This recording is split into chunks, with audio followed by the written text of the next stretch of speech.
The Honda Civic HEV, the hybrid that proves efficiency doesn't have to be boring. Under the bonnet, you've got a 2-litre petrol engine teamed with 2 electric motors, kicking out a solid 184 brake horsepower and 315 newton meters of torque. It's quick off the line, smooth in the corners, and clever enough to switch between electric and petrol power without you even noticing. No charging cables, no drama, just that classic Civic feel, re-engineered for the hybrid age. I've had mine for just over a year. I think it's one of the best cars I've had. I generally absolutely love it. There are so many things that are great, a couple of things I don't like, and one that's a bit weird. Hey, how's it going? It's Paul from Owner Reviews, where I talk to people about their cars and whether they rate them, what they like, what they don't like. And today I thought something a bit different. I'd show you my car, which I've had for just over a year now, and it's a Honda Civic HEV, the hybrid, which is the only powertrain that's actually available in the UK now with the Civic. So it's one engine and it's a 2-litre petrol engine with 2 batteries as part of this hybrid system, which works really, really well actually. You're in battery and electric mode far more of the time than maybe I would have initially thought, and it also has that lovely takeoff from the traffic lights as well. So nice and nippy, and overall I'm really pleased with this car and I would absolutely buy it again. There is, however, one thing that isn't so perfect about it, and if you have young kids, then this might be something to consider. But overall, I really like the design of this car. I think Honda have done a really great job on this compared to the last one, which was a little bit garish maybe in places. But one thing about this car, I think, is that it actually looks better in person than it does when you see it on video or in photos. I think when you're up close to this car, it's got a really nice design to it. A bit maybe cleaner and easier going than the last model. There's a good amount of space in this. Just a disclaimer, I haven't washed it and I have 2 kids, so it's very much as is, and this is used a lot. It's used pretty much every day, and there's kids in and out with their rucksacks and everything else. It's held up pretty well, but it's definitely not clean, and I think a bird has been at it somewhere over there as well, so just a bit of a disclaimer on that. But the space is great. A really comfortable driving position. It's quite low down actually as a car in general, but I quite like that. And it's got a really nice driving feel to it. I think if I could describe the drive in this, it just kind of wafts around. I mean, it's fast.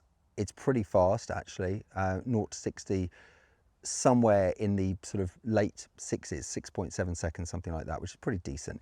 But it just wafts around. You feel like you're just kind of gliding. It's the easiest car to drive. You've got the brake hold feature.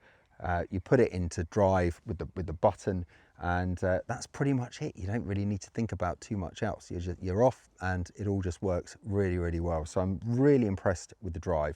And the space I think is pretty decent as well. Good driving position, plenty of space up front. The back is where it gets a little bit more tricky when it comes to space, and this is the bit that if you have young kids you might want to just consider. I have a 3-year-old and an 11-year-old. Now the 11-year-old is now out of a child seat, so he will sit there and will be perfectly fine. This is absolutely perfect for him. But I also have a 3-year-old and a quite big car seat, as they are over the other side, and he does struggle getting in and out of this car, and every single time I'm trying to put him into the car seat, he will have to watch his head. And so it's not the most perfect family car. It's not bad and you can get by, but there will be better options if you have a child that's at a kind of car seat age. It is a little bit of a struggle with the car seat, and of course that's all down to this sloping roof line at this point, which looks nice, but there just isn't a ton of space there when you've got the car seat. So that's the only real issue I have with the car. Is it worth it as a compromise because it's such a great thing to drive?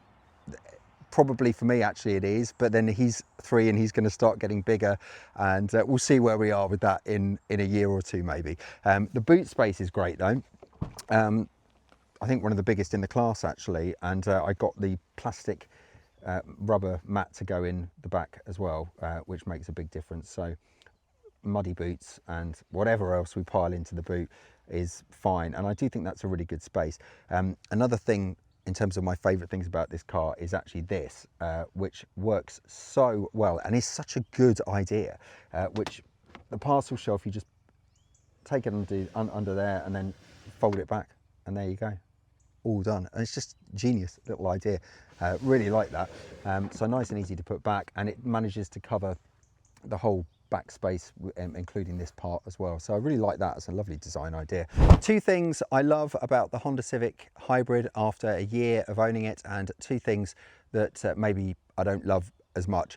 The first thing has got to be the drive. I do find this car so comfortable, so refined, really easy to drive, and also at times quite good fun as well. When you put it into sport mode, it really is pretty agile. Maybe not quite as much as a Ford Focus.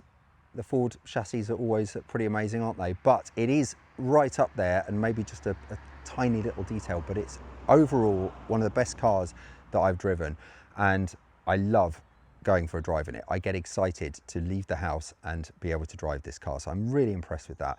The other thing I love is the interior and the comfort. I think the fact that they've kept the buttons for the heating, and they're really nice to use as well. It's got just the right mix of buttons and technology that's simple and effective. It all works really, really well. I've had absolutely no issues with the reliability of the infotainment screen or any of it. It's all been a dream to use. So I'm really impressed with that. And I love the way that it just feels being in the cabin. It's got a lovely feel to it. Two things that I don't like so much, and it's not really that they've done anything wrong with this, but the difficulty getting my 3-year-old into the car seat is one thing that if I could change, I would. But then of course you're going to be sacrificing the sloping roof line and the design. So it's just weighing those things up. We get by. It's not perfect.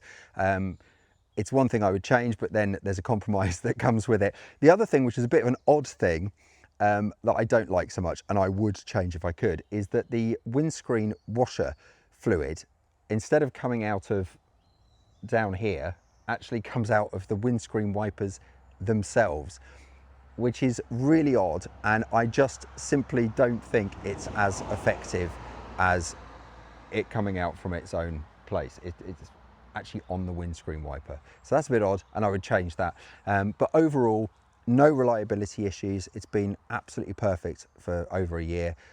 Great to drive, and should you get one? Yeah, 100%.